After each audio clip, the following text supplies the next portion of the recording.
Yes guys, and welcome from me, this is Championship Manager 0102, time for a preview save on Garry Johnston. Now I've literally seconds ago downloaded this because I needed to get authorization and stuff. All I know is that it's called Old Lady, and I think he said on WhatsApp it was an Italy challenge, something in Italy. I don't know where the old lady term comes into it. Okay, so we finished the season then. So end of season 1, right? Okay, Juventus. Okay, so he's won the title. Wow. Okay, so yeah. Of course, with Italy. Oh, he lost the first leg. So with Italy, of course, if you finish bang level on points with somebody for an important, I think this is right. If you finish bang level on points with somebody for an important place, so for the title, for Champions League, for the Europa League, to avoid relegation, you have to have a playoff. I don't know what would happen if there was 3 teams, but I believe it's irrelevant on the goal difference or your heads up. Your heads up does not count. It's only Spain is where your heads up count. In Spain, it's heads up, then goal difference. In Italy, it's just straight to a playoff. But I don't know what would happen if it was multiple teams. Nevertheless, look at that. Lost the first leg 1-0 to Roma, of all teams. Roma, well, he deserved to lose that, I suppose, didn't he? So have a look at that second leg, 3-1. Oh, look at that, beautiful. Okay. Now this is like your base iodine setup. It's not a whip-bob formation. I say base iodine as in the narrow setup. I like this formation. Anything like this. I mean, I tend to have a 4-1-3-1-1 as opposed to a 4-1-2-2-1. A little bit of work with the arrows, and essentially, it's essentially looking at the arrows. It's almost like a 4-1-1-2-2. He's technically got to. It's interesting. It's very interesting sort of formation there, because it's Del Piero would go forward, Conte would go forward, but he has got the attributes to cement that. Okay, so title glory for Garry. Well done. Let's have a look now then. Oh my God, he lost the Champions League final to Man United. He'll be fucking seething. Deserved at least extra time on that, but then I guess I say deserved extra time. If he'd gone out extra time, it would have been harsh. If he'd gone out in penalties, it would have been harsh. So, okay, certainly I think he exceeded expectations to get to the final, in fairness. Let's see where he came in the Italian Cup. Knocked out to Lazio then. Drew the first leg 2-2. Lost the second leg at home 1-0. Yeah, he'll be pissed off. He'll be really pissed off. He had two away goals there as well. Okay, I mean, 80 points is pretty decent. Definitely decent indeed from you, Garry. Let's have a look at your transfers then. Nicky Ferenko. We love Nicky Ferenko. And what a season. 8-1-2, 21 goals, 14 assists. He really is the bollocks. Kimi Kallstrom.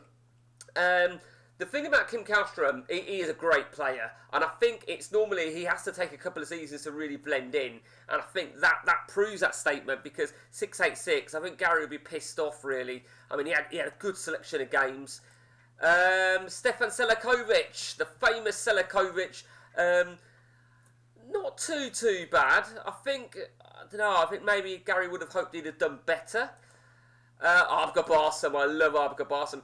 The problem with Abga Barsam is, I think if you play as a second tier, or maybe even a strong third tier, Barsam you can pick up, and for dirt cheap, what, 50 grand was it? 500 grand? Oh, he's probably got Sweden open. No? It's a little bit more than usual. He can perform heroics and turn into an absolute monster. I feel with Barsam, when you buy him at top flight, you don't get the same response.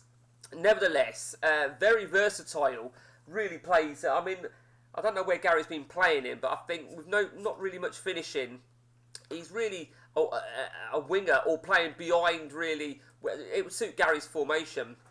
Now, this Polish player, whose name escapes me, 1.3, not too bad. I've never actually heard of him, to be honest with you.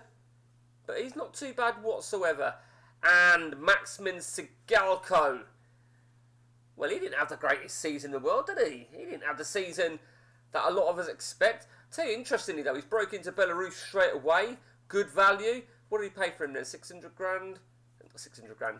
400 grand. Fuck's sake. 1.4 with 600 grand after 50 appearances. I mean, Zagalko, he hasn't really been a main starter, has he? You know, and in all fairness, that makes sense when you've got Trezeguet. When you've got Trezeguet, who's at 7.73, you've got Del Piero that can play behind you, Nikiforenko. So it's an interesting one because he's not really gone overboard with the signings, which is really good, to be honest with you. Freed up a few players. He hasn't sold anybody. So let's have a look if he's got any pre-arranged deals. Yes, we've got some pre-arranged deals here. Gambarini, funnily enough, I do know the player. He's not too bad. I've never really heard of him. Cipriani's not bad. No, never heard of him, but he's not bad, that's for sure. But then that being said, Gary's very specific in what he looks for. He does well. Hoyland, again, don't know. I know he's done a lot of extensive searches in here, there and everywhere. Scandinavia being one of them, and that is a fucking great player. Injury-prone 14 would worry me a little bit. Swedish league is not open, so I can't give that as a true reflection. But I think he could really do well. Let's have a look at his his injury-prone would worry me a little bit. Oh, Agahoa. We all love Agahoa, don't we? What a fucking player. How much are you getting him for? £4 million. Great player. Absolutely great. And the great thing about Italy, of course, is there's no non-EC restrictions, anything like that, and none of that shit. So definitely a good setup. Let's see what sort of money. It's only secure, so that's quite interesting. Okay. Well, Garry, you'll have to keep us updated with this then, because it certainly looks like a work in progress. I think there'll definitely be a second season. I think there'll be an assault on the Champions League to try and go that one step further. And I think he'll want to try and retain the league. Retain the league can be as harder than winning it outright, but it's fair to say he only just scraped it. So let's see who's been his best player for the season. Well, Nikiforenko was the man. Christian Zenian was superb. Edgar David, 778. Iluano. Montero. Let's have a look at how many red cards Montero got. Two red cards and 11 yellows. You couldn't script it sometimes, could you? Buffon, he's got a great squad. And I think there'll be an element that he was a bit disappointed with certain players. That being said, we all know ODB, Roma are the fuckers in ODB. And you've just got to look at that to know that. I mean, Batistuta, Montilla, Cafu, Samuel, I mean, they've all been superb. But it's funny, really, because they obviously won the Italian Cup. There you see, they beat Lazio. And I see. So, wow, look at that. So the semi-final of the Champions League then, Juventus, Garry knocked him out. Losing the second leg 1-0.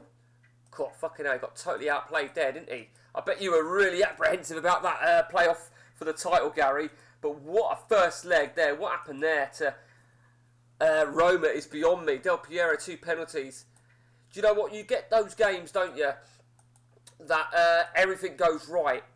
And that has to be one of them. Like all the shots at goal go in. I mean, he hasn't dominated games. So, I don't know. So, yeah, I mean, well done. Let's just have a look now then, Garry, how you flared up in the rest of the Champions League. Who did you take in the quarters?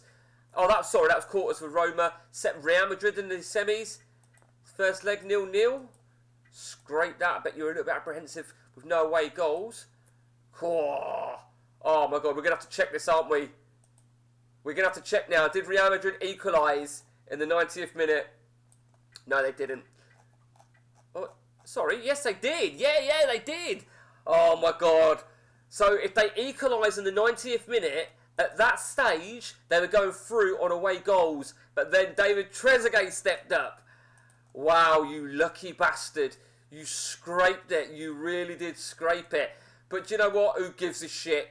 You know, at the end of the day, you won it. Now, mate, what is that all about? Why? Why would you take on Celtic in a friendly? Now, I bet, right, had you have lost that friendly, you would not have continued this game. I know your passion for the hatred of Celtic. So you started out then as a 4-1-2-1-2. It would seem quite interesting that you moved a little bit with the arrows. At what stage did you move with the arrows? I'm guessing you started the season, yeah. So you started the season with the 4-1-2-1-2. What was that? 7-0 victory over Torino. Look at that. What a result over Torino. Fucking smashed them to bits. Again, wasn't exactly a stats where he hit 30 shots. So when you see 13 shots and you win 7-0, then you know that you've got some quality strikers. Let's just go back to Juventus. Let's just have a look roughly where the change of formation came. Might have come at the halfway stage. Well, there you go. He changed it there. Perugia. Yeah, he changed it for Perugia. Let's have a look now. Inter Milan. Yeah, he had it at Inter Milan. I want to see where you changed it.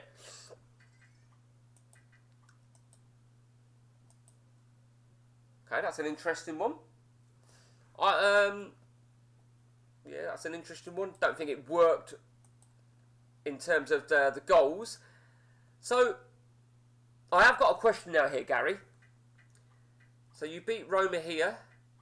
Right, so you were on 4-1-2-1-2, and it clearly served you well. There's no doubt about that. I mean, you beat Roma, you thrashed Torino.